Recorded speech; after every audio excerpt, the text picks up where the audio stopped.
Welcome, welcome, welcome, and thank you so very much for joining me on another episode of Talking Innovation. Now, this is where we literally will talk about anything that's innovative, new, cool, exciting, which is just about anything, it seems, in the world of technology. There's so much cool stuff going on. And, I'm just a Gilligan, old and been around and seen some stuff, but I always seek out some brilliant guests, some real professors. And today I'm super excited. One of my absolute favorite people on the planet. And, I met Amy, gosh, I don't know, a couple years ago, uh, speaking at the same conferences. And man, we just got on like a house fire, really connected. And then I found out that she's a real baller and, she's got some chops.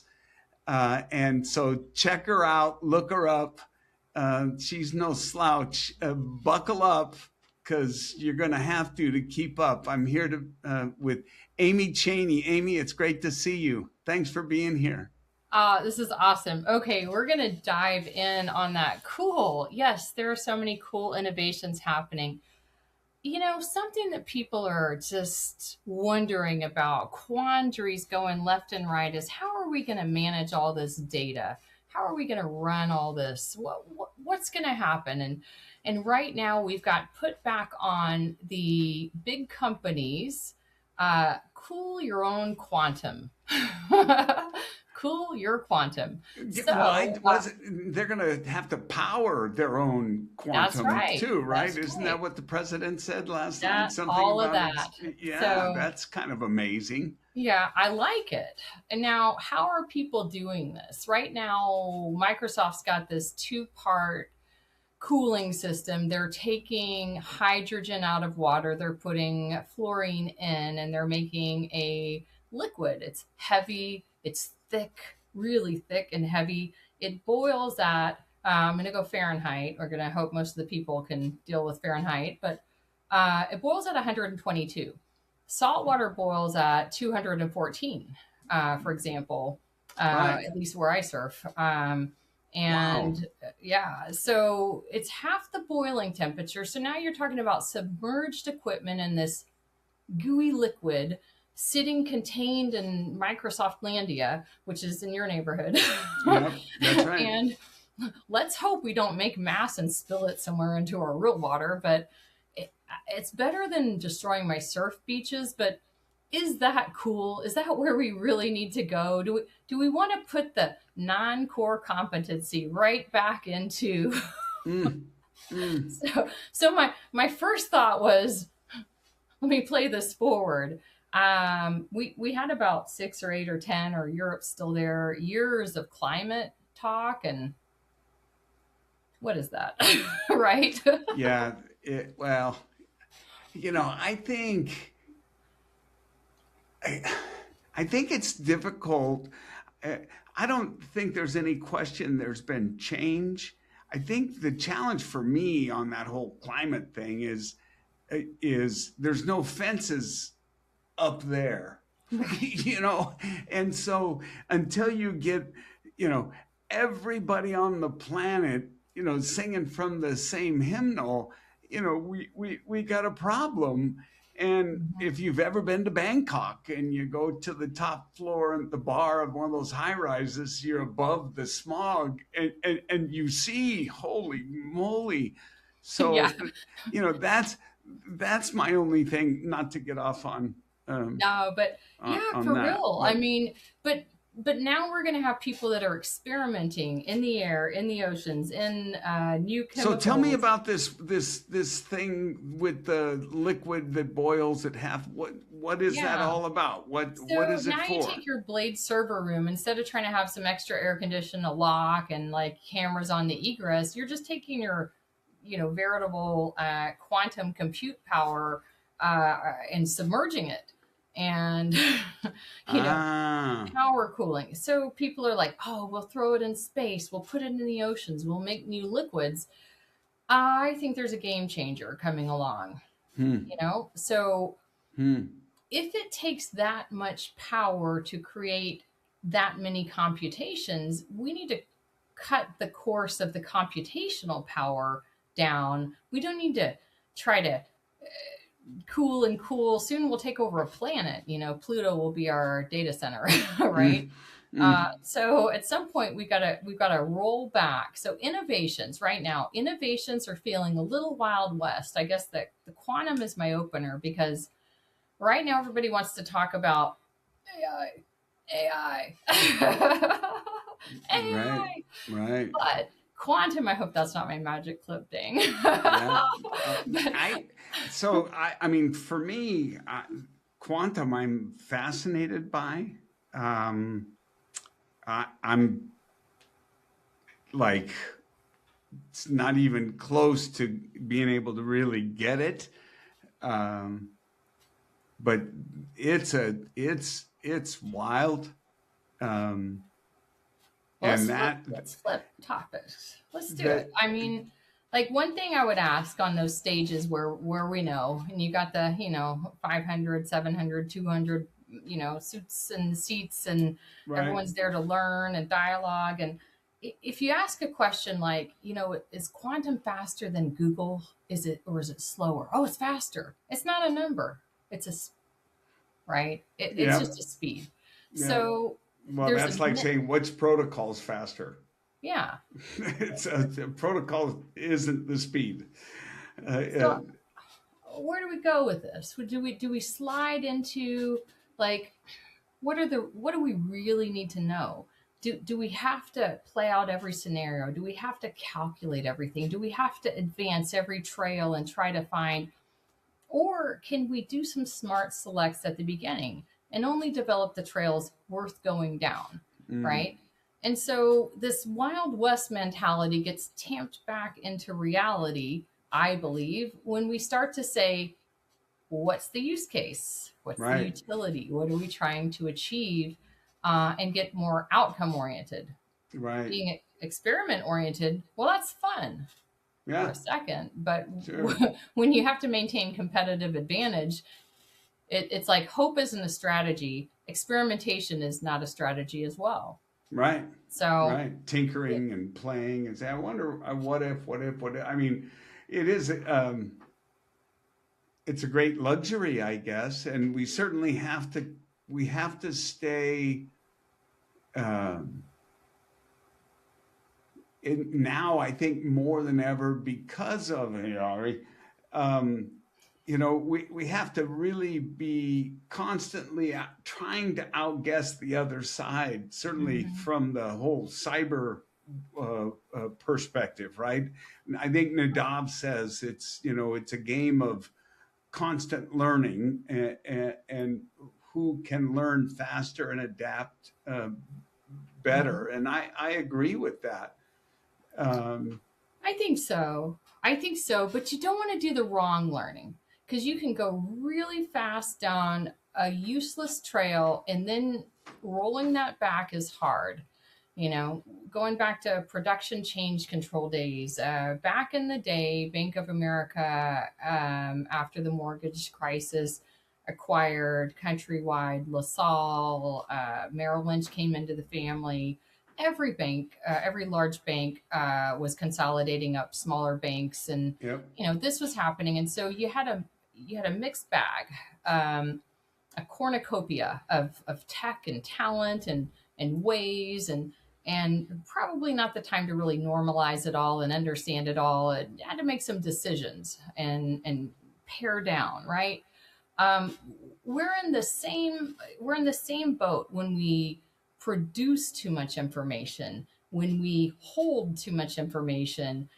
People's heads are spinning. I can go to all these different places, and that's hard for people. People aren't meant to manage 40 or 60 or 80 scenarios, and we Mm, don't need AI to do that. We don't need quantum to help AI do it even faster. What we really need to know is, what scenarios do we care about? And um, I think the way to start to reverse these trends, so like the production change control, we had almost 90%, 88% and change of our change is happening outside a cycle. So how managed is that? Not nearly. It's Right. very reactive. So like you're literally driving with the tools and the mechanic. Like I know it will break. Just get on the hood Right. while we're driving. We can't stop. Right. Right. um, Right. but to bring it into 98% managed, emergencies are actually emergencies. Um, what did that look like? Well, it looked like taking the satellite control rooms from all these different places and making them talk the same language, making them consolidate information, making it be more of a kind of like a roll call. You know, are we good? Let's give the stack report, move on, next, next, next. And only what do we need to care about right now do we act on? Right. So this taking all these disparate groups and people and making them act the same way advanced the company because it was clean, straight, and everyone could trust the process at this Right. point. Now we look at, I'm going to use a visual. This has a lot of little squares on it. Yeah. Well, we got a lot of companies in the same boat that are trying separately to go find their tech tool, their partner, their solution. They're not situated like, hey, we're all these guys on row B. Right. Nice and row perfect. B all kind of needs this. Yeah. And row Yeah. B should team up and lock arms and advance together. And so that's the mentality in the security market that people are trying to put together today. They're trying to meet each other. They're trying to network. They're trying to single thread, find their tribe, their people, their group, whatever the buzzwords are, Right. and solve. One guy in a group gets a good solution. Well, all those other 8 guys are interested. That's a little better. But what we should really be doing is looking at where we sit from the attacker's perspective if we're trying to be secure. Mm-hmm. We shouldn't look from our inside perspective. If I'm in my house, I don't know, my house looks great. I decorated it. I love it. Totally. But if I'm standing outside my house and I'm thinking, how can I get in and not be detected? And how can I stay there for as short as time and do this or as long as time and learn all of this, whatever my goals are, I'm looking at it through a completely different lens. Yeah. And then the attackers, once they can hit A, B, C company, they know that it's just like a menu for the rest. Yeah. So when we start to talk about innovation in a vacuum, I don't even know if it helps the company. It might help the company temporarily for the time, but it doesn't help their industry and their market. And if 2 companies succeed and 17 fail, and that whole market is distrusted and subject to a lot of noise and pain. Right. So when we start talking about like innovation at scale, innovation across real problems, I think we've got to change our model completely. So how about them apples? Well, I mean, I'm just thinking about innovation at scale, and examples of it, FAA, excellent example. Anti-fragility kings, the airplanes that flew me around when I was like still getting little flight pins and people were sticking their cigarette butts out in the containers. Yeah. Are the same planes flying me today. They don't smell much better. No. But that's kind of amazing, isn't it? Yeah. But if one thing breaks on any one plane, what happens? Whole fleet's updated. Yeah. Everywhere.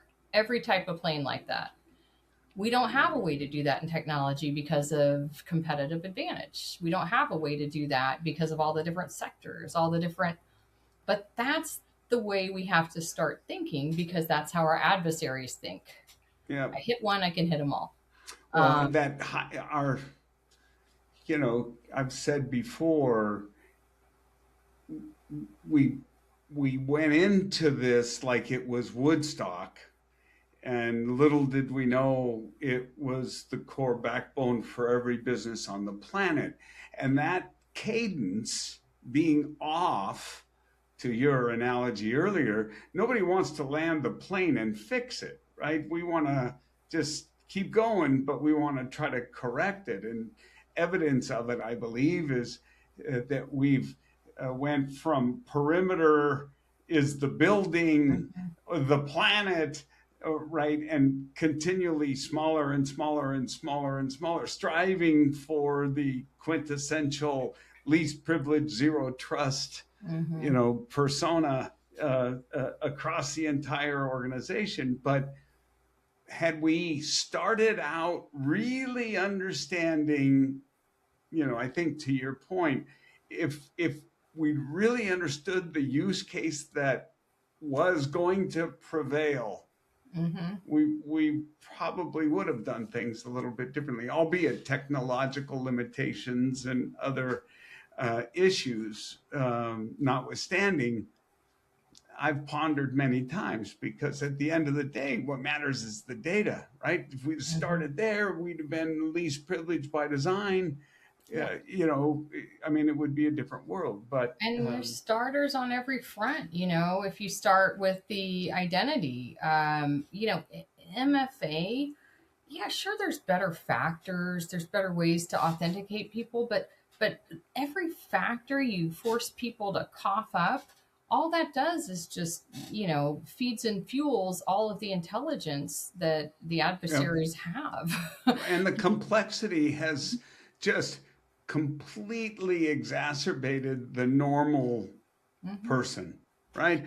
I mean, I think that that's something that really riddles the mid-size organizations, right? I think that they're the most challenged because they don't have the abundant budgets, the resources, the staff, and their money's just as good to rob, right? I mean, it may not come in as big a chunks, but hey, I'll just hit more of them.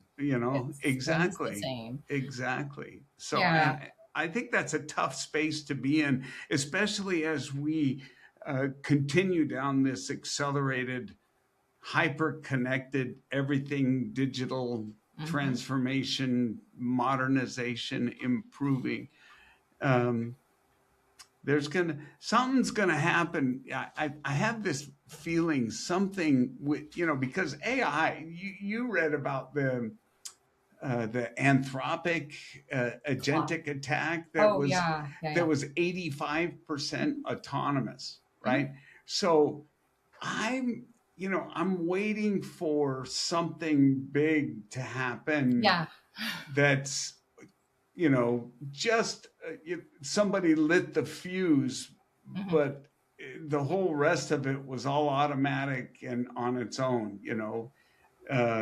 It's because now, have you, like, when I read about, for example, skills, the new capability.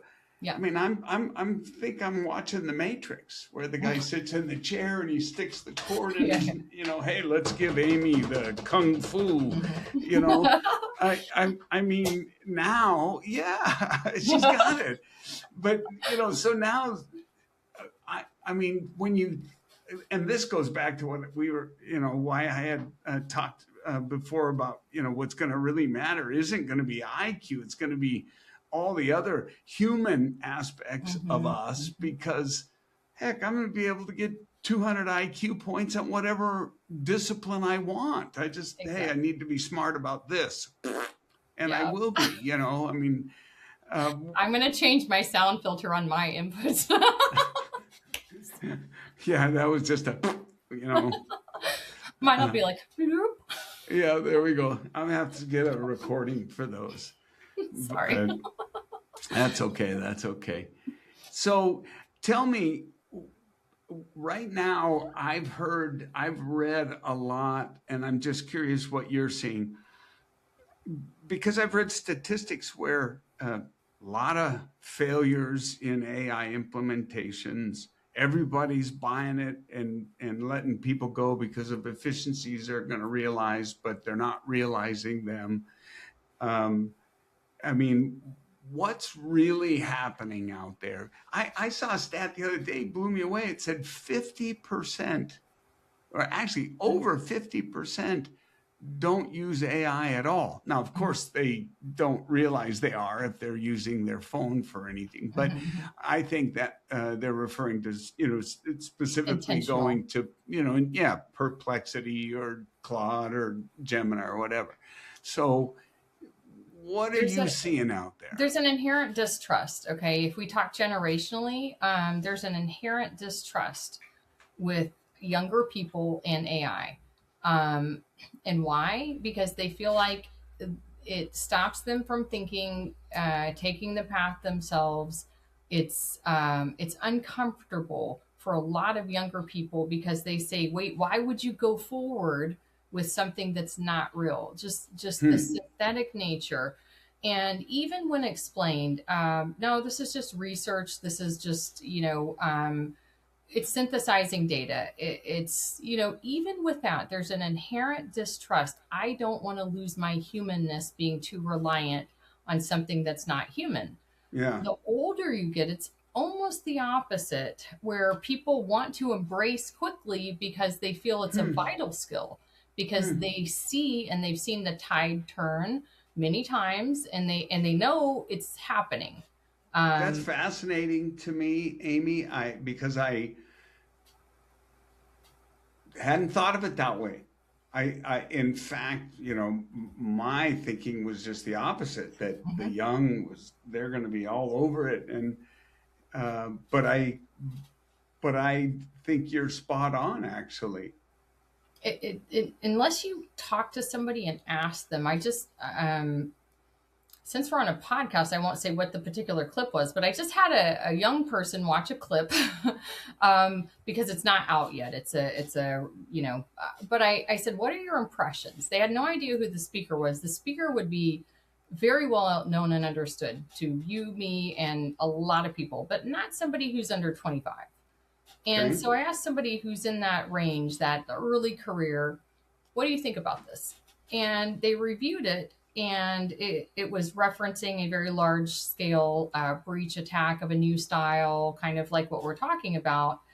And my comment, and they said, one, it was short enough that the point was made and understood. Secondly, they agree wholeheartedly that the AI enabled attacks are bad and getting worse. There was a disposition, a bias, a lean to believe that AI is bad, not good. Mm-hmm. And this is common. And this was just a few hours ago at a lunch, right? So Wow. there's an inherent lean to think it will go rogue, it will be bad. How come the older people don't understand this will go bad? Kind of Hmm. thing. So they appreciated that it was a short clip. It was like a minute and change. Secondly, the point hit home, even though there was no context for this person. But third, the one slice of pie, like this happened one place, it can happen everywhere, doesn't get anyone's attention anymore. um, you have to say, oh, it's happening to you now, and you can't find it to, oh, it is. you know Yeah. it's not, it could happen. Potential risk isn't concerning. Realizing risk that's happening is concerning. So I say that to say there's going to be this little bit of imbalance where we think adoption, adoption, adopt. You're going to hit some brick walls that aren't seen in your company, Mm-hmm. depending on who your employee makeup is. There's going to be, and we know this, there's going to be pockets of pro and against, but this is, we don't have the time and the luxury to sift through all that, when on the other side of the coin, like we said, it's a kid in a candy shop. I just want to pick which kind of candy I want today. If you're an attacker, it's right there, because Yep. nobody can catch up to the budget cycle, the procurement, the review, the getting something. And if somebody wants to take you down reputationally, if they want to take you down, tactically, if they want to assume IDs, they can. Are we getting Yep. Huh? feedback? Oh, you're No, what muted. happened is my microphone all of a sudden, for whatever Echoed. reason, changed on me, and so I have to figure out what the heck happened, because it was working just fine, and then it went out AI. into, you know, out into the world. So now I have to make sure that I fix it, which I have. Yay. All right. So Technology. yeah, sorry about So, that distraction. I didn't mean to do that. I so don't the know what I human did. element, people are trying to say, okay, the human skills are important and they're becoming even more important, empathy and understanding. And Yep. but I don't ever remember that playing into very many scenarios. Maybe how I let somebody go more kindly when I had to explain, the process. Maybe things like, maybe there's a time for a really soft touch. It's not you, it's Right. us thing. Right. Sometimes it Right. Right. literally is a number. But outside of that and a business decision, it kind of doesn't factor in.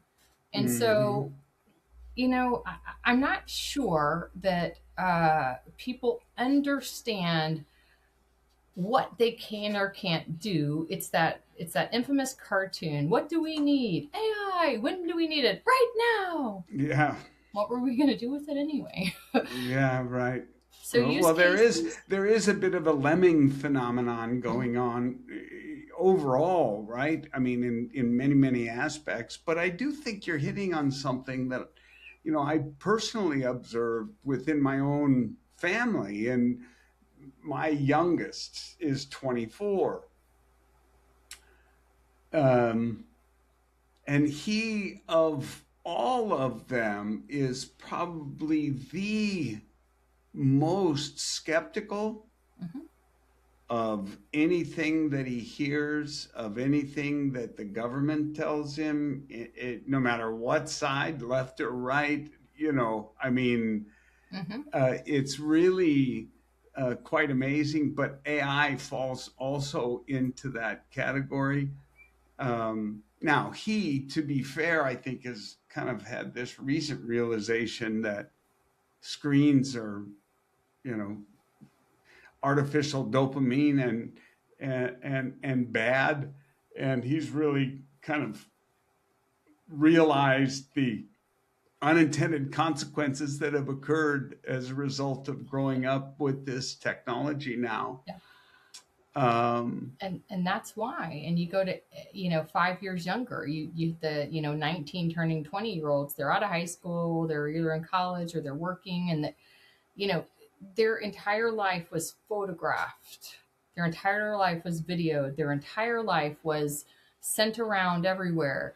Um, they went off. Social, Yeah, they went off the train. They want to be posted. themselves. Yep, yep. And so we're going to have this workforce coming in that's expected to go in the direction that the generation just ahead of it did, and the one ahead of that, and they won't. Like we always have, right? I mean, Yeah. that, and all the way through the baby boomers, right? Hmm. It was getting better and better and better. And it seems like we've had some plateaus, and some of that continuation has stymied. It's not necessarily continuing, or if it is, it's fragmented in terms of overall social movement, right? Yeah. I think there was a period of time, the 30s, 40s, 50s, even 60s, 70s, right, where the movement was kind of overall the boat, the water was rising and all the boats were Hmm. rising, and Hmm. You're right. we're at a different time. It seems like there's locks. Hmm. That water is way up there, but ours isn't, right? I mean, what it's referred to as a K economy, right? Because Yeah. there's some that are doing great and some that aren't. Look at Hmm. I mean, over 50,000. I don't know if it's still there, but when you look at the stock market and what's Yes. going on, but I know there's a lot of people that are, right at the bubble, right Yeah. at the edge, so it's kind of interesting what's happening and I guess to the point, we're not seeing that continuous rise for everybody. You know, it's Definitely changed. not. You know, not everybody's getting in line to go across the Panama Canal. Right, right, Some people are right. like, I'll take the long route. I might Yeah, stay in Hawaii. I might like Bikini Islands. I don't know. yeah, exactly. So the use cases, yeah, it should wipe away clerical roles, but then again, some people take a lot of pride in their clerical roles. You know, it might wipe away radiology. Radiologists, they were the super doctors, 13 years, you know, to really be able to see and understand from one image. And well, now you go somewhere, you get 360 images. Oh, And AI reads listen, it, picks the two. have you messed at all with Claude Code?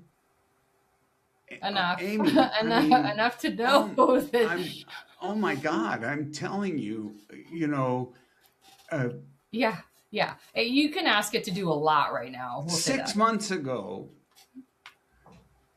code, right? C, Python, Java, whatever, Yep. was .NET. expensive. It was Mm-hmm. expensive Mm-hmm. because I had to have a guy or a gal that really knew it, Yes. and it was expensive.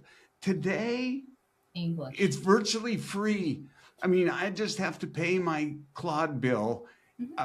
I am amazed Mm-hmm. on, and if you have a bit of inkling on software development, you know, the SDLC process, sprinting, understanding Mm-hmm. builds and committing, and I Yep. mean, if you get some of that, Not much. this world is so much, it has just changed. And I've read a few different pretty lengthy posts from developers. I mean, just imagine for a second, you've worked for 30 years being the very best programmer on the planet. Mm-hmm. And literally overnight, it became a commodity. It is. It is that way. Man, and I people just, realizing it. oh my God. And I guess you could say, hey, Grant, I mean, that's true about all kinds of different professions, but my whole life, Amy, even, I mean, when I owned Meta Info Mm-hmm. and I had all my own guys, it was like these guys walked on water. Mm-hmm. They were magic. They were amazing. And I wouldn't have a clue. Mm-hmm. And to think now I could just sit down and in regular language tell it and have the code get generated blew Yep. me away. Blew me away. Brian Moynihan saw this. I'm going to say maybe about 10 years ago. I heard him talking about this in a town hall, and he's the CEO of Bank of America. He's the same age as Jamie Dimon, who's the CEO of Chase. They both Right. moved into their roles about the same time. So contemporaries, but not the same kind of person at all in terms of how they lead their large, global, systematically important banks.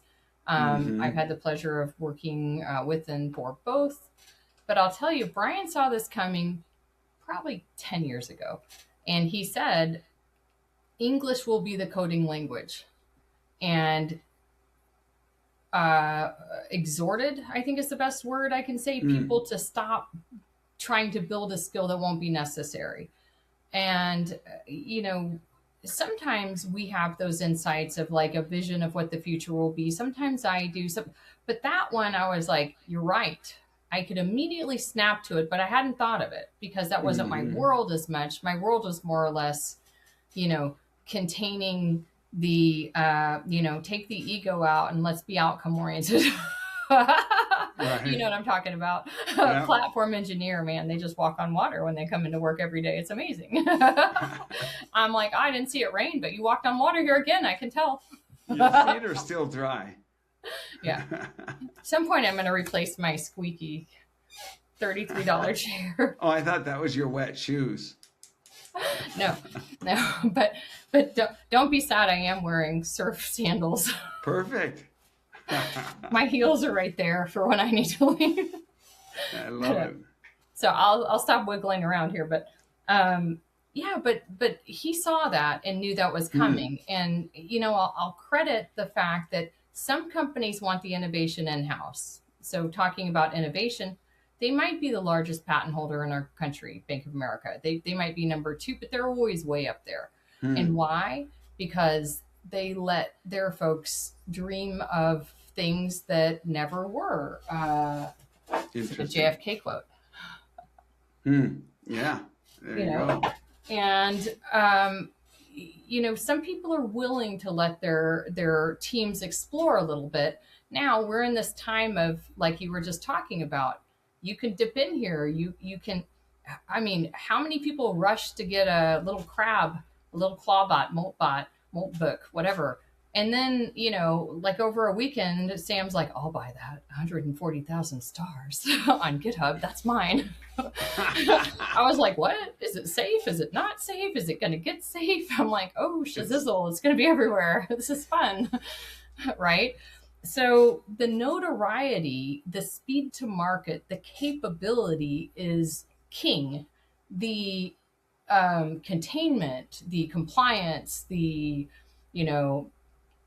outcome. Does it actually work? Does it get you something? People are getting that in the equation right now in many cases because we see the damage out loud.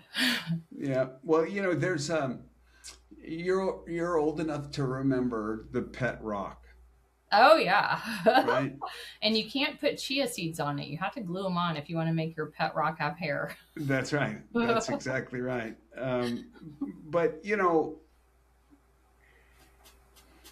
there have been various other examples. I think the best one that comes to mind is music storage overall, but music in particular, and the pace that we went through, 8-tracks to cassettes to CDs to DVDs, right? All here and gone.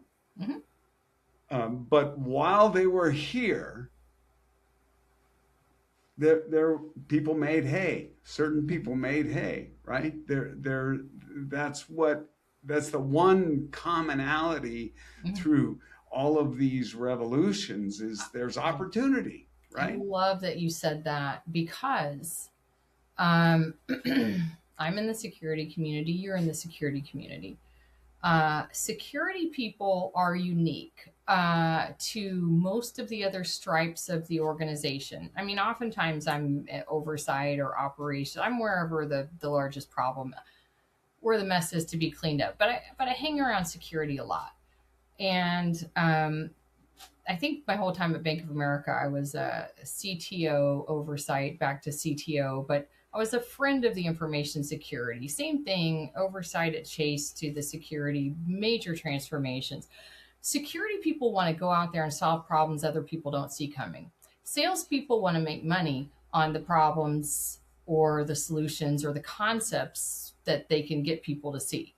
It's different motivation. Completely different motivation. So making something on the mode that's passing by is good, but in the scenario of music, was the problem being solved? Yeah, people could get their music. In 1988, people are filling out, I get my 8 CDs plus 1 for free. That's right. And That's get right. a boombox, and and then 1998 is Music like, club. I need my iPod. I get my next shipment this week. What am I gonna get? Yes. Yeah. But now, everything's portable, right? Portability is king. Operability, right? So that's a lesson in operability. And people are like, when Cloud Security Alliance, I love Jim, good friend, Jim Rivas, right? I worked with Huntington on their 5 cloud environments via acquisition, right? That had to come down to 2. And how do we do it? Well, we just snap to, a normal, healthy set of controls across all the domains, tech, cyber, any domain that you would need is in there. Nobody could understand interoperability. Like, it's the simplest concept. When you're done with this party, if you want to leave, you can take your stuff and put it into the new party. Right, right. Pretty easy concept. But when people have their secret sauce, so we're talking about, oh no, that's hanging on a .NET, that's Java, that's Yeah, oh, we got COBOL in there, we got to deal with that AS400s, they're not going anywhere. yeah, yeah, That's not operable. And yeah. now the idea is be so operable that you can It's that switch. fluidity, right? I mean, Yeah. it's that fluidity. I mean, and this is, it's an interesting. But is it even smart? Is it even the right thing? Well, I mean, I think that there's some things, you know, there's some aspects that are great, that are significant and required to enable the interoperability, right? We all had to standardize on TCP/IP or Wi-Fi or what have you. So the transport, if you will. Mm-hmm. Seems like as we climb up the stack, from a standardization, Mm-hmm. now it's pretty much your browser, right? And now they're looking at all the different Mm-hmm. ways to put controls in that top layer. But I think what's always stymied the interoperability has, one, been capitalism, right? It's that, I've come up with it and it's mine and I'm going to take my ball and go home if you're not going to pay me for it. And and then I think the other one is that there are, you know, uh, tectonic shifts or impacts, like big earthquakes that change and disrupt, that what you had before had to change to be able to get to the new. So I think there's, inevitably going to Right. be hard breaks, at times. What's funny about what you just said, like, as in, I should say, what's intelligent about what you just said. I like that word more. Thank you. Yeah. That's why I changed it. I know. Now I want to see what you're going to say. Well, what's really intelligent about what you just said is it presumes that something is going to be wrong with what you have, and you're going to have to take it somewhere else soon. That's the presumption, is that we can't solve it. We can only solve it for a little while, and it won't work long term.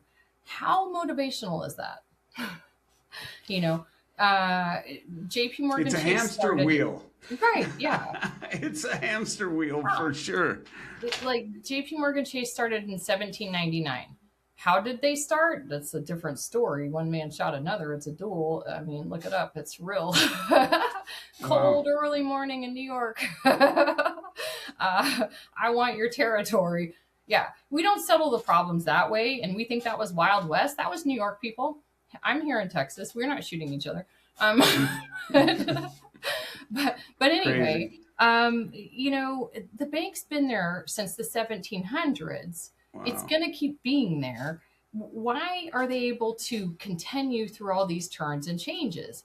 Well, because they understand how to get ahead and stay in a lane that makes sense. They don't, you go down a few notches, you've got banks that are getting bought, sold, closed everywhere. Why can some banks have the sticking power? It's not just the money, it's the method. It's that they're looking forward to, we need this result, and Right. we're going to do champion challenger with our own people, with the market, with everywhere, and find the best paths, whether we like it or not. They'll sack their own people to get the result for the longevity of the company. Mm-hmm. And the people will come back. They'll reskill themselves and come back. They'll go into this one, that one, Yep. and they'll come back around. But the presumption that what we have is going to have to be ported somewhere else is just a bad motivator to begin with. So I'm not picking on that category. Gosh, Jim, if you're watching this podcast, I still use It's the double-edged sword, right, of this biz, though, that, it's so exciting that it is always changing and that there is always something new. And, I think right now, for me anyway, when I think about all those uh, various transformations that I've seen, um, this AI one, I think it's broader Game changer. and more impactful in a significantly narrower time frame than anything I've ever experienced. It's it's hard to assume, to be frank, and I really think that's why some people are just saying this is don't trust. you know Well, um it's moving so quickly. The advancements, the changes are happening so fast. That's the part that's it's blurring. I mean, it's a mhm, full-time job just to try to keep up with all the things that's happening within AI alone, mhm. and it's impossible. It is impossible. And so people are, well, we need AI to watch AI to watch AI, and it's like, okay, first of all, if we looked at what's a good source, do we want to create our own small language models with information we understand that's going to retrieve out of that? Well, that's the easiest possible AI. It's just data synthesis. Like the Right. Encyclopedia Britannica used to be the thing to have in your house if you were, notable, right? Like, yeah, my We kids are had them in allergic to our, that. I We mean, have. my mom, I think that's something I always admired when I look back now, because every year that was a big investment to buy those 26 volumes and appendices, right? And And you could look stuff up, and you could do your papers and your research and all of that yeah, right there out of your house if you had yeah, the ability. um, I grew up with ability to see and touch real tech, even as a kid, just because of the family I'm in. And um, but I also had the ability to see and touch real people, right? And understand that, like in 1988, when I was doing a lab on using Excel to do my calculations, when it wasn't really acceptable, I'd have to explain, yeah, the math is right. yeah, yeah, Sure, I can do it longhand, but why? exactly. I Have did you my seen pre-lab in half Excel? an hour and I went Have surfing. you seen Lotus 123? Why would you do it by hand? Right. And today it's kind of the same thing. It's like, where is it safe? Where is it not? Where is it reliable? And I even heard yesterday on a pretty notable crew on a webinar, that, somebody was saying it's going to be a long road till we trust it. I would challenge that and say it's being trusted all over the place by default because it's everywhere. Yep. It was, It's we had a nice. already it's already heavily trusted. It's already heavily trusted. Yeah, You know, and it I is, and it's embedded, and it's everywhere. And if everybody watched their little, devices at home switch and get more conversational and did back you hear? talk and There's the Supreme Court is hearing the whole social networking uh, case, right? their And realm, and that's s- here. But s- yeah.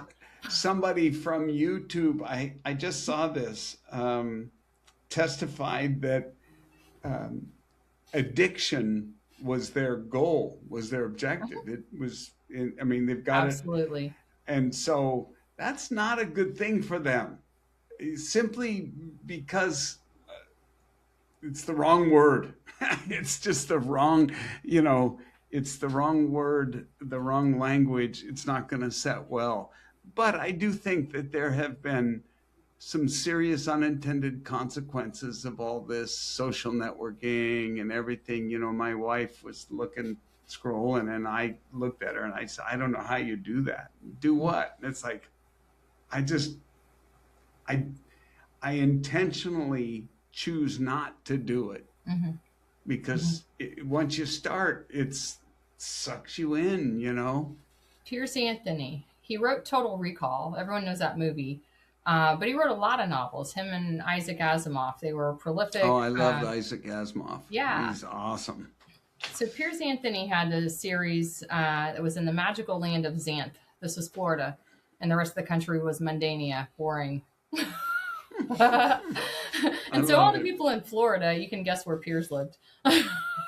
Right? So besides some other sub themes and subplots he did have some tech ones. And one of the tech ones was that if you looked into a gourd, and for people today, that's like a pumpkin. Yeah. Gosh, it's food, y'all. The bumpy looking Yeah. things. But if it had a hole in it, and yes, I'm drinking plastic, it's okay. I was on American Airlines and I picked a piece of microplastic out of my ice and I'm like, there it is. There's proof. Yep. I'm going to die. But if somebody like laid down on the ground in this forest magical land of Xanth and looked into a gourd, they were stuck. They were frozen there. And if nobody came along fast enough and rescued them, broke the vision, they would die there. What was he talking about? So many versions. Rob Reinhardt, who did the Avalon movie, Rob Reiner.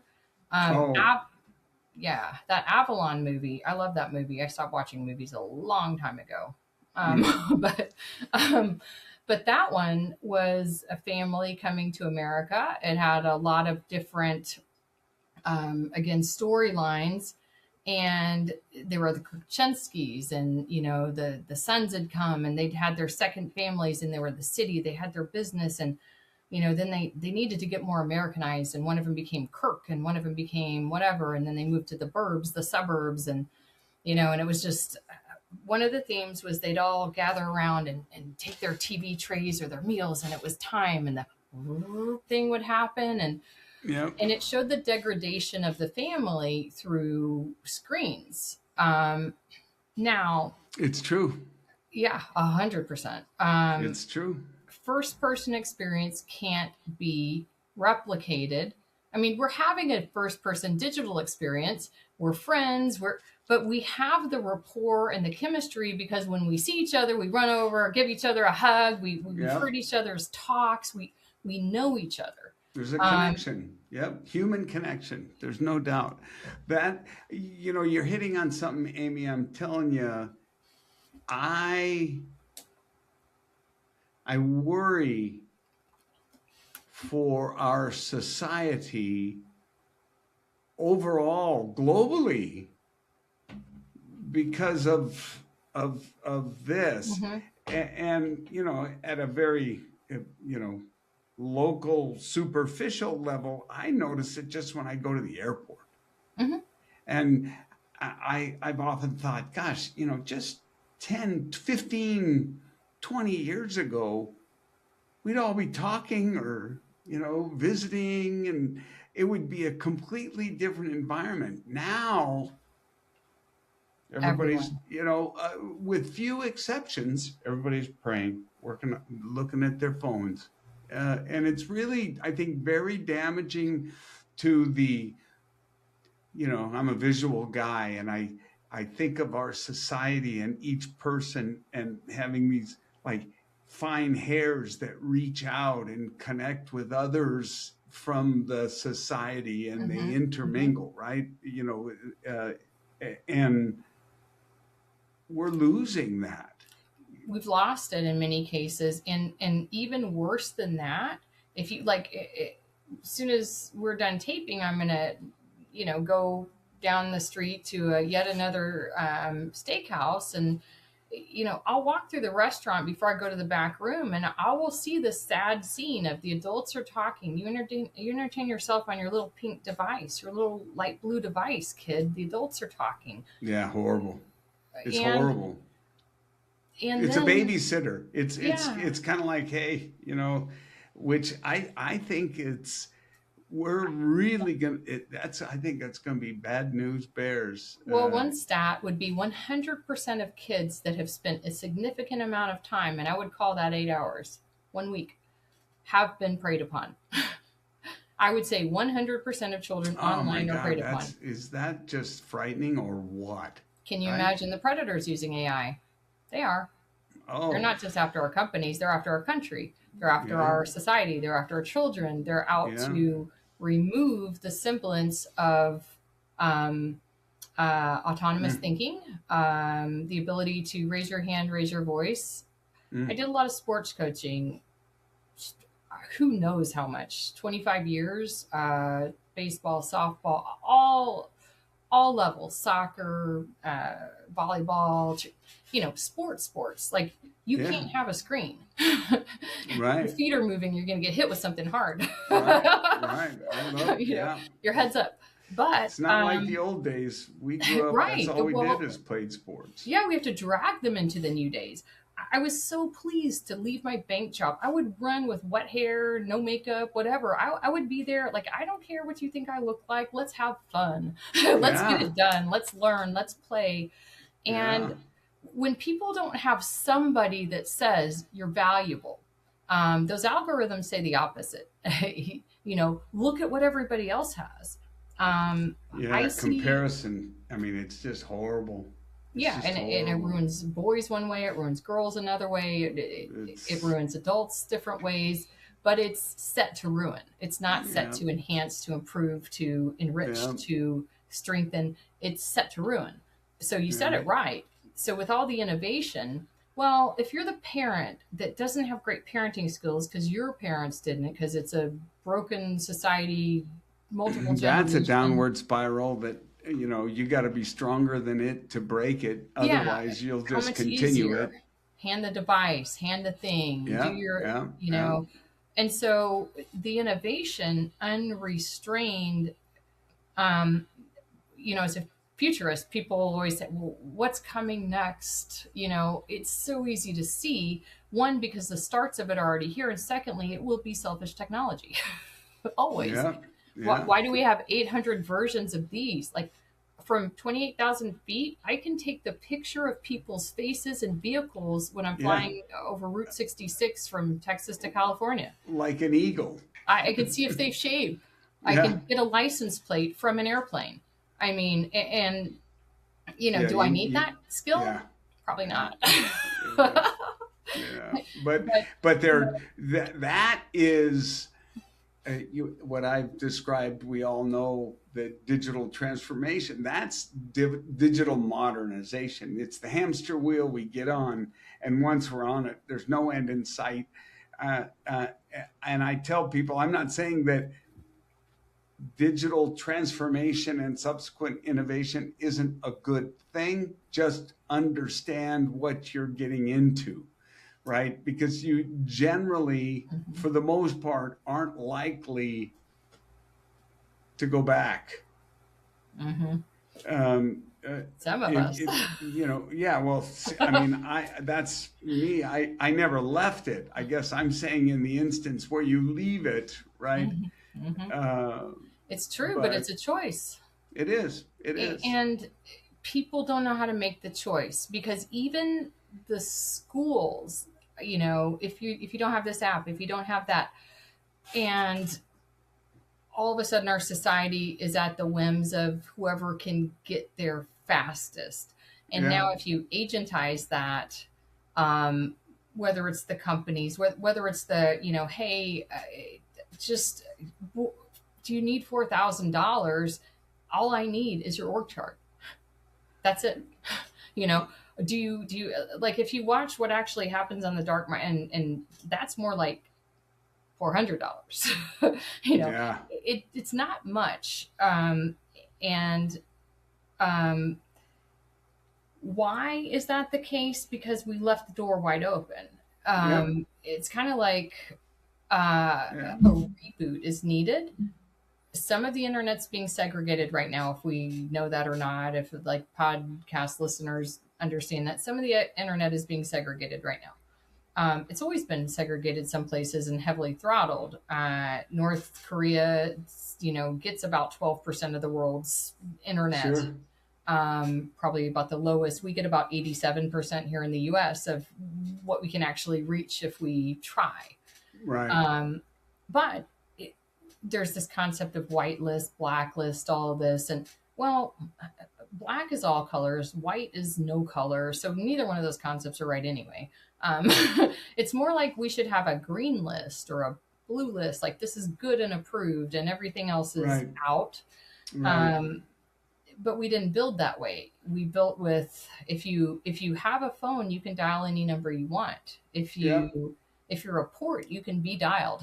Yeah. And Yeah. because we built in a way without the foresight or shelving the foresight and saying, commerce first, speed first, agility first, market capture first, we'll always sacrifice the people. Because why? If the people, the ones that can get up and pick themselves back up and get back into the game will, and the ones that can't, they don't care at the end of the day. And, that's the choice that people have to start to make. People are starting to understand it. They're saying, oh, these AI safe consortiums, and let's do it this way. That game already happened. The door's already open. If you can have an agent that skills itself and creates its other agents and meets the other agents, and we wonder why they act like humans, it's because they learned human tendencies. Sure. Pushed it further. Yeah, exactly. I mean, if we wonder why our kids are like us, it's because they're our kids, right? I mean, if we raised them, and I mean, that's certainly one of my theories on some of the deception that has been demonstrated by AI. It's very humanistic in that, you back someone into a corner and threaten them, and they're going to do everything they can to survive and get out of the corner, right? And AI, interestingly or coincidentally enough, does the same thing. Mhm. And it finds out you're going to remove it, and it says, "Oh no, you're not." Mhm. And so we've created our own monster because it's in our own eyes, Yeah, right? 'cause of course it has self-preservation techniques. Of Sure, course because all of us, when you woke up this morning, did you say, "I'm hoping today's my last day"? Hell no, man. I want to live. I want to survive. And I think No, I did not. but I mean, I think that that's in us, in our DNA.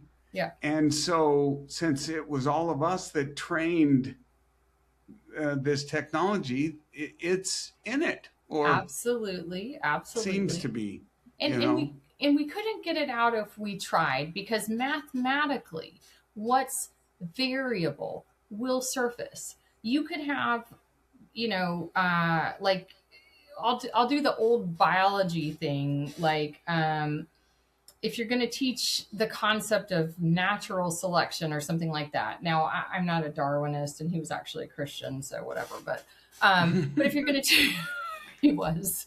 But if you're going to teach natural selection, you could take a bunch of hole punch dots of different colors. There are hole punchers, people. There's paper and colors. It's not just for Yeah. marketing. And put it on any patterned cloth. I'm not really big on patterns, but like your shirt, if I had white dots, and is that a nice navy slate blue color? It's Um, blue. yeah, those dots would be harder to detect, especially if a slate dot landed right over a thing. But orange, red, green, pink, anything else, I'd see instantly. And if I was an eagle competing with my other eagles, trying to grab as many dots as I could, well, the dots that would be left the longest would be the ones that are most camouflaged in society. Right. So the algorithms, the basic math, I'm a mathematician probably before anything. Like, I'm one of those people that can walk into a room. I can tell you how many blinds there are. I can tell you how many bricks are on a house. I can tell you, my son guessed there were 432 cookies in a jar, and he was right at a game. Like, it's just some people have some skills. Sure. I have some skills that I will never hone because they're just not in me. But but math is easy for me, and mathematically, it's just like that eagle and dots. Certain dots are always going to stick out, being different. The algorithms promote that, or the Right. reaction that's different, or it's going to elicit extremes. Yep. Yep. And Yep.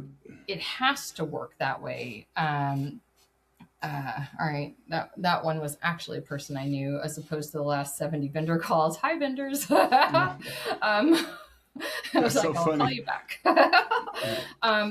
But that's something that's not understood as well by people that are AI buyers, shoppers. Is the math that runs behind these things is always going to surface the out case, the edge Right. cases, Yeah. and until it's told, programmed, created to be different, it's not. And so people wonder why did this one post go viral? Why did this one concept go everywhere? Why is everybody using this one acronym now? Because it was reactionary. Yeah, because it worked, right? It elicited something. It Yeah. was a ranking feeling. And as we know, the feelings that really rank, they're not the best ones. Yeah. They're usually really the reactive ones. Yeah. So the math is already stacked against it. So, in my opinion, the whole thing of using synthesized information is good. Having something crunch down data fast, that's good. But you don't want an element once we get into the generative or the how do we get people to respond to something. You will have people that have a vulnerability that ranks high. Well, then you have somebody that comes along that's an oversight auditor, a regulator, and they say, "Oh, this thing was high. How come there's not an issue, a finding in your risk register at the top of the house?" So it's like, because we get like 400 of them a week. Right. We patch like half of them, and half of them we don't care about. It's like, it's really not high. It's relative. Yeah. It's like not a problem, but we call it a problem in perspective to its other problems. Right. So there's so many lost in translation moments. There's so many slices of understanding that don't have the full picture, that are making, I would say, it's not even uninformed decisions. It's decisions that are inappropriately informed. Yeah, I think that it's an interesting observation that it's like decisions are iterative based on right here. There's the decision, right? And then, now here, and it doesn't have the full context for that decision. I think it just seems like, our existence is highly fragmented, and our interactions are also highly fragmented. And I think I got one more fun topic for us. Yeah. Just thought of it. Another thing that happened in the 2-hour presidential address last night. Yeah. Well, drug costs are going to be really low, apparently. All the drug manufacturers are coming back here and building their labs, and this is like, we need more drugs in our country. Okay, all you got to do is take a pill, and you can be skinny. You take a pill, you can. I mean, it's unfortunate. Yeah, but when you think about what's good about AI and innovation right now, people have found diagnoses because they now have information available to them. They can understand what to do and be proactive with their health or a loved one's Much more health. Self-directed, no question. My niece swears that ChatGPT is hands down magnitudes better therapist than the one that she'd been seeing. Probably, in a way, because I would say, the reverse side of the AI is like, if I were to ask my little bot or my little device, something and keep digging at something, it's never going to get mad at me. It's always going to act like I'm the coolest person on the planet. Yeah. Now, are my loved ones going to do that? No. Are my friends going to do that? Eventually they're going to be, I got to go. Right. I'm done with this topic. Yeah. 3D printed spines, bionic eyes, all these things that now medicine is advancing. The drug scene, yes, that's still advancing, unfortunately. Some are good, some are not so good. But the ability to patch and piece people together and keep them going and get them healthier earlier, there's so much good there. There's so many good innovations. Yeah. But that's the problem, too, is the hope of the good and ushering everything with it. Like, if we open our doors to the 4,000 people, we'll have at least 10 of the kind we want. Well, you might have a few hundred of the kind you don't. Right. Well, there's definitely I think one of the powers of AI, it is also what I think you're speaking of.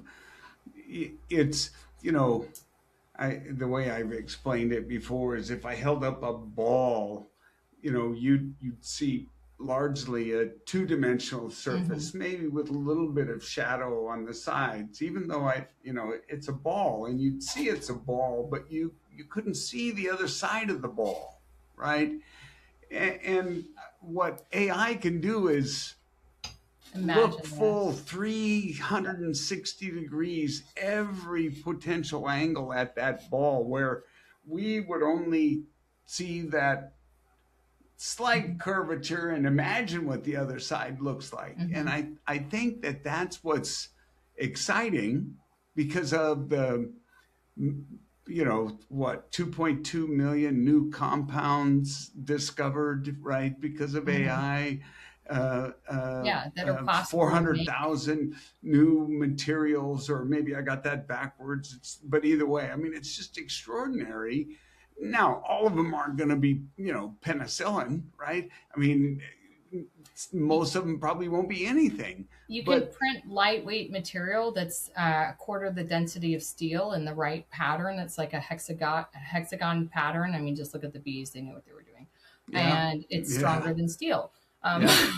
Yeah. Well, and I guess my point though is that I think is the exciting thing about AI, but it also allows AI to see things maybe that we'd be better not seeing that side, and being able to filter those is not AI's strength. Yeah. I know we got to wrap it here in a minute. This is always we could amazing. Keep talking. I know. And I really appreciate all your time, Amy. You're a brilliant lady. Fun talking with you. We cover a lot of ground. So thank you.